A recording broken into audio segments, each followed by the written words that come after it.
So Chase is a part of our Real Freedom community, and we loan some of our VAs out to people to help them with cold calling and texting. And so this is Chase's actual texting account for Ohio, and we're doing a deep dive on what's working and what's not, right? So as Ryan's writing this stuff down, like the main things that we look for in cold calling and texting is, what do we want our lead definition to be?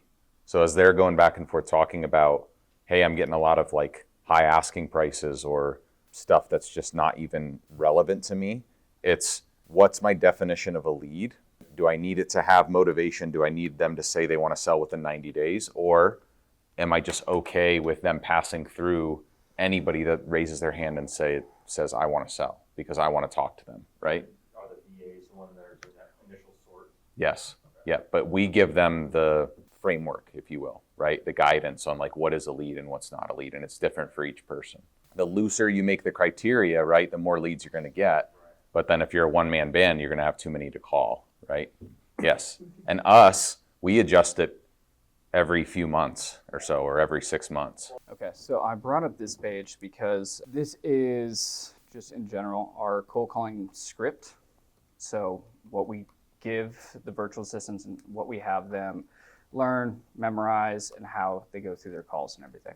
So it's got different checkpoints, everything there, you know. Hi, Chase. Hi, this is Ryan. Not sure if you can help me. I've been trying to verify the owner, you know, and go through on that. So it's got different points, different, hey, we get through this part. Now, if they're a verified homeowner and they might consider selling, we go down. If they're not, you know, so we have all this kind of laid out for them.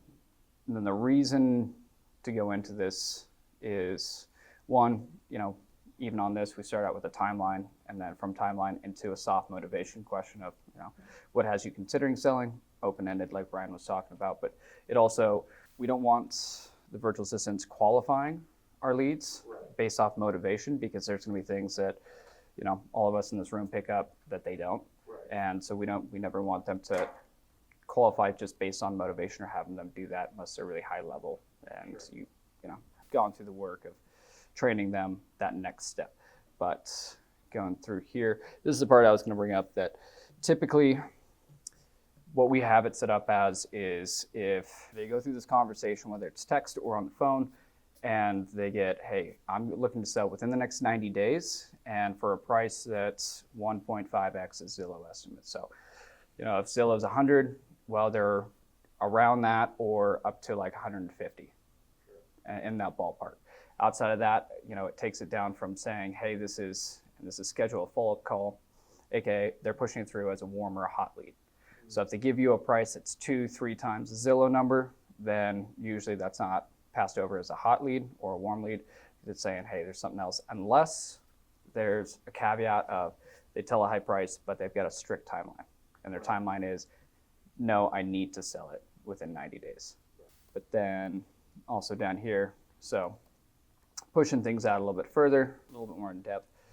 So if the timeline is, you know, less than 90 days for the Boise market, usually it's not going to be 2x Zillow unless, you know, it's like that 200K is, again, more for the Boise market, because, hey, if something's 300,000 on Zillow and they're asking about 500, well, it's not quite 2x, it's somewhere in that 1.5 ballpark.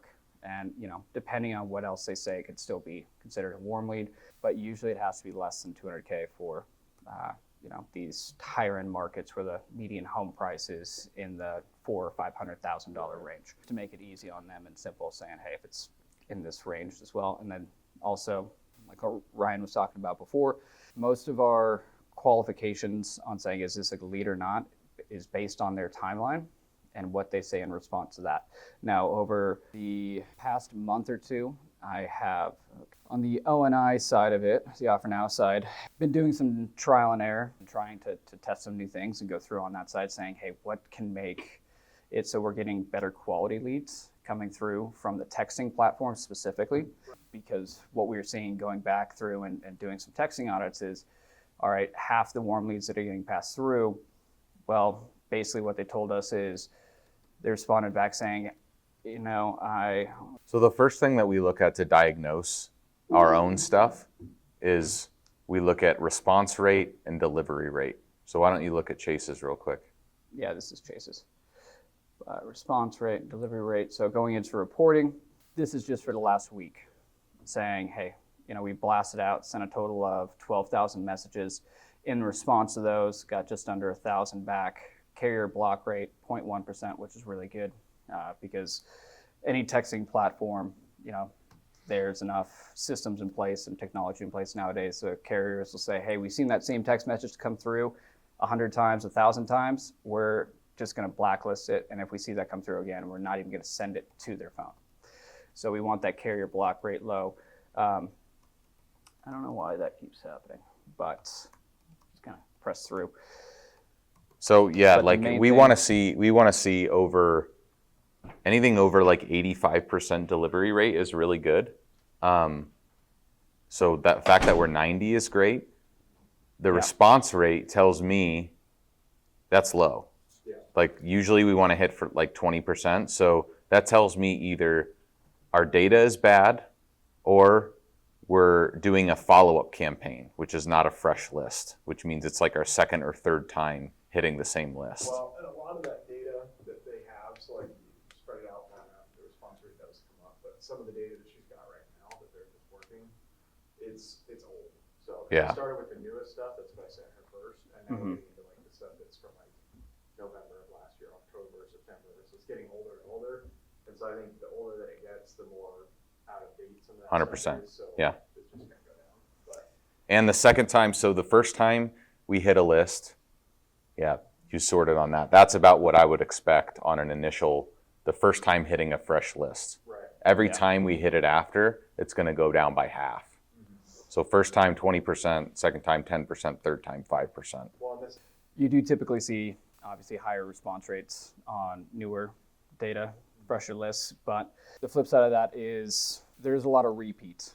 Every time you pull a list, if it's overlap with, if you pulled like a tax lien list from late last year, and now you pull one now halfway through 2024, you're going to have people who are on both those lists.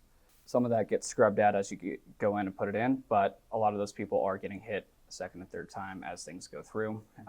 But at the same time, that's good because there was even one that I was on actually right before I came here. We've got a Tuesday and Thursday text audit session and a call audit session with all the virtual assistants for your guys' teams, for our team, get them all together, go over and talk about issues that they've had, any questions, and then jump into 4 or 5 messages and then go through them, say, hey, why did you respond here? What do you guys think based on this? Just really an in-person audit and get feedback from the group, try to make everyone learn together, and then I give my feedback as well.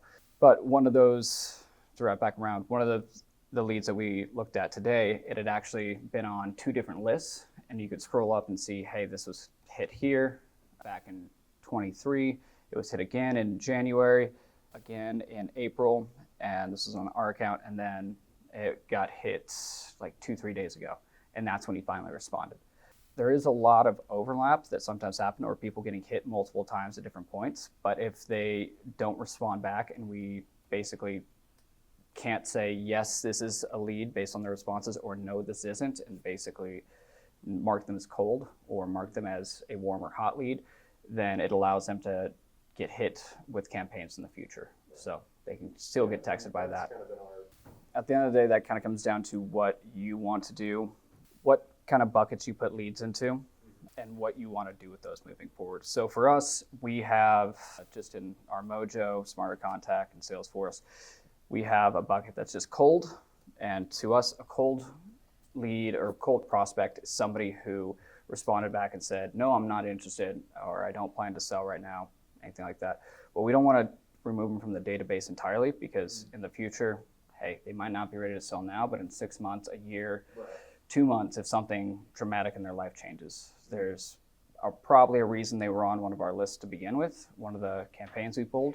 So we don't like to just take them out of the system entirely, but different people and different companies have different ways they go about it. And some say, hey, if you're not interested, we've got enough data, we just want to pull them out entirely. So it's really down to what you would want to do in that aspect. And So for those of you just joining, we're going over Chase's texting leads. So we help run it for him, and we're talking through how to improve it. Are you opposed to us trying some new data lists? I feel like that's Oh, no, I don't care. Yeah, whatever we gotta do. okay. So, Well, some people don't want to spend a bunch of money on skip tracing, so it's not that okay. bad. What Yeah, kind of lists have we uploaded for you? everything. So probably just needs to be some refresh data. From what source? I think it's all PropStream. Okay.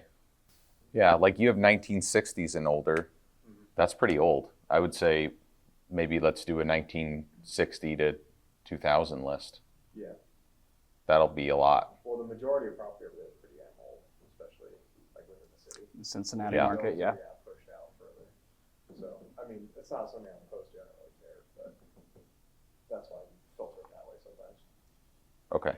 On that last one that I was on, it referenced back to what we were just talking about. Yeah, the non-interested, and if you see here, Cincinnati, 1960 or older, and then it's also on another list.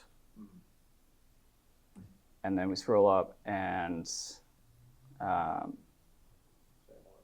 there's a different tax delinquent list, tax delinquent campaign. Yeah, so they're getting hit from, and this is a completely different list as well.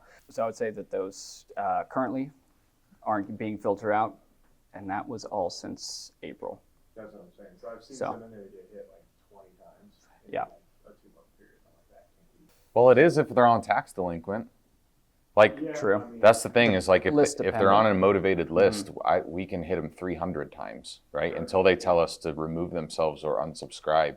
well, like I said, I just didn't know if that would skew the data because I'm sure as far as like people who are not interested, their response is going to be less than somebody Of course. who texted before. So if you have a list with a bunch of duplicates or a bunch of not interested that are just on that list, then it's just going to be way less. My next question: when you are pulling your prop stream lists, are you drawing a circle? No, because it always says it's too big. I never know. Because I'll just circle like wherever I want Okay. to go, and they're like, no, it's too big. I'm like, I think if you zoom in a little bit and just see how big is too big. okay. It's like not very. It's like Okay. a couple miles, which is just not enough data. Because like I pull it in bulk. Like, I'll pull like 10K records at a time, or 15K, and then I just split it up if I need to, like depending on how much I need. But I would rather just go to the whole city. I don't want to Yeah. filter it down. Well, my question is, how can you determine I'm pulling a data list that I haven't maybe hit before? Can't. You can't? I've never. That's the thing with data that's always kind of confusing because I don't have a word. So Well, no, like you've uploaded lists of 1960s and older. So now if we hit a list of 1960 to 1980, that is a fresh data set, right? no, because I've definitely pulled between that before. Like I've pulled other lists that are like similar to that list. Just they weren't filtered down to that specific criteria. I think the reason that I was looking for a specific property type at that point. But how many people are in Cincinnati? I have no idea. A lot. A few million? Yeah, probably within that metro. Yeah. So if you're saying you only have 100,000 records, then we got a lot of data to find somehow. Oh yeah, no, I know. There's probably plenty of this out there that I haven't touched. I'm just saying there is a lot of overlap with what I have been pulling. So I don't know. I mean, if that's I think overlap is a good thing though. yeah, Like we want them to be on multiple lists. If they're on code violations, if they're tax delinquent, if they're non-owner occupied, these are all like yeah, motivating factors, right? The more the better. So like if they get hit 100 times, I know that's going to hurt our response rate, but it still means we're targeting the right avatar, you know? right. That makes sense. And now, it could be something where, depending on what list you're pulling, you say, hey, this 1960s and older, I don't want to hit the same people who had already told me that they're not interested. But the moment I hit a vacant list or a tax lien, foreclosure, whatever that is, where it might have a higher priority or higher chance that something could have changed in the last 2-3 months, maybe those ones are the ones where you don't. And you say, hey, Stacy, on these lists, filter out the not interested, so that way you can get the response rates and everything that you want, but on these other ones, don't. Right, that makes sense. So that might be a way to go about it for you, if that's what you want to do. What else you got? That's pretty much it. Okay.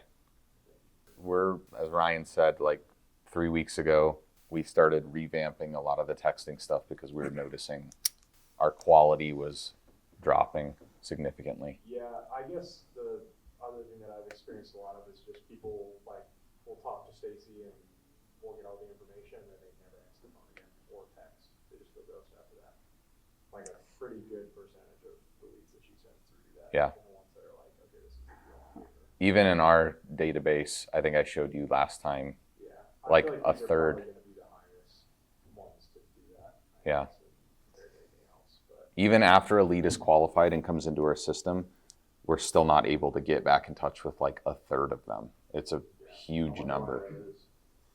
And then there was one other thing, the templates. Is she rotating like the actual templates that she's sending, or do we need to do that? Or Yes. So I'm not sure how many templates and everything you have in here, but as you Well, see, put them all in there? I didn't. Yeah. okay. And I'm curious to see if they are basically copy and paste from what we use or if there's some variation. But like if you see on this one, so she went and said, hey, I'm sending out, all these messages for this one campaign. And then the next thing as she's going through and doing it is these are all individual templates. So in that text blast, it's all automated. It's rotating itself through saying, all right, I'm going to send 100 here, 100 with this no, I one, meant, like, and through. long-term as in, like, Changing up the wording. Yeah, changing them so that they don't, because I mean, our block rate's been good, obviously, but I'm just curious if that's something that's still.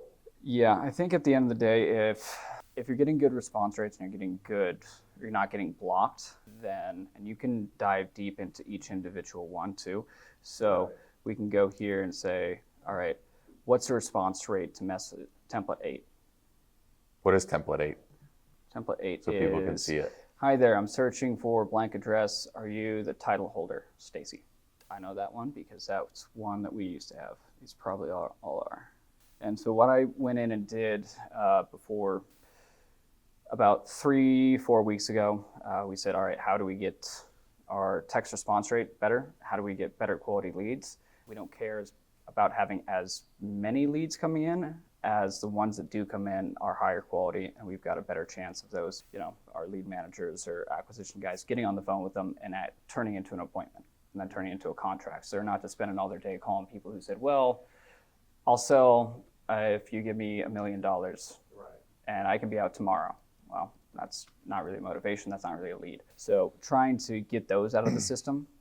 And so what I did is went back through and rewrote all of our different templates, initial blast templates, reading through them. Some of them, either they didn't like the way they read, they had a higher block rate, they didn't have a great response rate. It is tougher when you're just looking at it from a week. And so that's why before I went and filtered it by a month here, because you could have a campaign that's an intro message that's only sent out 200 total messages. And, depending on the list that's hitting, if it's older data, if it's newer data, things can skew and 2-3 days a week compared to looking at it from, a month when it should have, at least 1,000 or so text sent. But from that point, once this one loads up here, did go back through and change that kind of stuff to say, hey, what kind of response rate are we looking for on an individual template?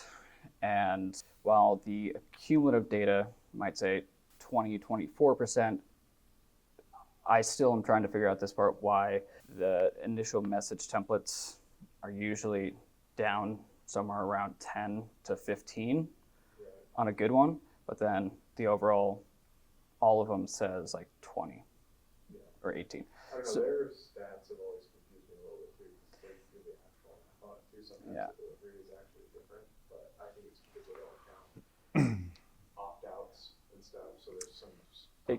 Yeah, it could be that. It could be basically that they don't respond within a period of time that they want to see a response, Right. potentially. And it's like, if, 24 hours or- yeah, or 8 or 12. And that's something that I'm trying to figure out a little bit more of, like, how do they quantify this data compared to all of them? Because I'll go through each one of these message templates like, howdy, Stacy here. We buy properties locally and your place at blank has so much potential. Would you be interested in selling the property? Let me know. I can already tell you that template is going to get a very low response rate. Yep. So that's one we need to change. Yeah, we don't have that template anymore. And the reason for that is because we're trying to sound like a friendly neighbor. If we're cold calling or if we're texting in our initial message, We don't want to mention anything about the property. We just want to sound like the friendly neighbor, because first we need to verify, are we even talking to the right person? Do we have the right phone number to begin with? Yeah. So If you say in the first message, oh, I'm an investor and I'm looking to buy your property, everyone's going to ignore you and mark you as spam. yep. And to continue on that, so we made changes within our system to test and troubleshoot before we sent it out, and we're like, all right, here, Chase, you use this, and Drew or other people. So that way we can kind of figure out a good framework and test it out for a little bit. And then once we have a good idea of that, then it's, okay, let's implement these with you guys, because we know we've had success with it and it seems to be working, and not making a wholesale change for everybody before we can test that stuff out. So that's what we've been doing, and that's why these are the older templates, and I know them because I rewrote but basically every one of them. Yeah, just to summarize, so action items, you're going to get some new data. Do you want any help with that, or are you going to do it? I mean, I feel like you should do it because you already know like what honestly, you've I hit. mean, it's fine, I can do it, but if you guys have a better way, I'm trying that too, so. I think, I mean, we use the same skip trace as far as bulk. Yep. I mean, crop tree's pretty much the same across the board. I like, even though it's a pain in the ass, I like using the feature of circling, because then I know what areas I've hit and not hit, right? And so like I can do one, I know it takes longer time, but I draw a circle, I export, I name it something. I draw a different circle, I export it, I name it. Zip code or something? Yeah, exactly. Yep. I can try that. And that way you like actually get diversity in your data sets and you know what you've hit and not hit before. I'm pretty sure I did go through these and adjust them a little bit to Yeah. English speaking sounding. Yeah. But I don't think she uses them either. She told us about her answer every time. So hold on, let's write these down, sorry. So he's Yeah. gonna pull some data lists. We're gonna redo his message templates, initial blast templates. Mm-hmm. Not ones that match ours, totally random ones, so that they don't get flagged, right? Gotcha. Do we need to redo any of these, or do they not really use them? She just doesn't use them, so, I mean, maybe she does sometimes, but Should she be using them? probably, because these are gonna be better English. So then that's the third action item, is we need to be training her to use them more.